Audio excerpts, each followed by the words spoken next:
Hello guys, আসসালামু আলাইকুম। আশা করি আপনারা সকলে অনেকটাই ভালো আছেন। আপনি যদি ফেসবুক মেসেঞ্জার ব্যবহার করে থাকেন, সো আজকের এই ভিডিওটাতে আমি আপনাদেরকে দেখাবো আপনার ফেসবুকে মেসেঞ্জারে যদি কেউ মেসেজ দিলে আপনার যদি নতুন একটি পপ আপ ওপেন না হয় কিংবা ডিসপ্লের উপরে একটি পপ আপ চলে আসে গোল কইরা, মানে সেই প্রোফাইলটা শো করে এবং সেখান থেকে ক্লিক করে আমরা সরাসরি কিন্তু মেসেজের রিপ্লাই দিতে পারি, ঠিক আছে?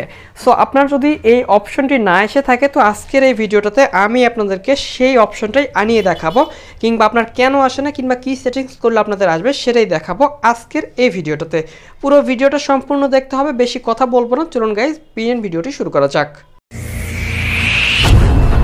তো ওয়েলকাম ব্যাক গাইজ। তো প্রথমে আপনাদের গুগল প্লে স্টোরের মধ্যে চলে যেতে হবে এবং মেসেঞ্জার অ্যাপসটাকে অবশ্যই আপনাদের আপডেট করে নিতে হবে, ঠিক আছে? যদি আপনারা আপডেট করে না নেন, অবশ্যই মেসেঞ্জার অফিসিয়াল যে অ্যাপসটা এটা আপনারা আপডেট করে নেবেন, ঠিক আছে? যদি অনেক দিনের আগের ভার্সন হয় তো অবশ্যই আপডেট করে নেবেন এবং আপডেট করে নেওয়ার পর আপনার মেসেঞ্জারের মধ্যে ক্লিক করে দিতে হবে। তো এখানে আমি আমার নোটিফিকেশনটাকে অফ করে রাখছি, কারণ প্রচুর পরিমাণে মেসেজ আসে, যার জন্য অফ করে রাখতে বাধ্য হয়েছি। ওকে, তো জাস্ট আপনি কী করবেন, সরাসরি প্রোফাইল আইকনে ক্লিক করে দিবেন এবং এখান থেকে একটু নিচে চলে যাবেন।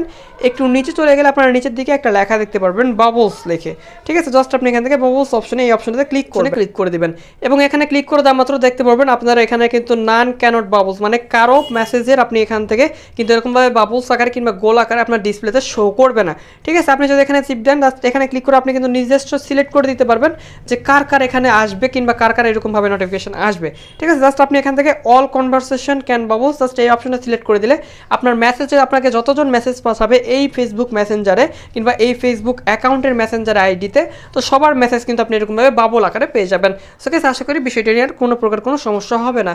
আজকের এই ভিডিওটা এখানে সমাপ্ত করতেছি। ভালো থাকবেন, সুস্থ থাকবেন, খুদা হাফিজ। দেখা হচ্ছে পরবর্তী কোনো ভিডিওতে।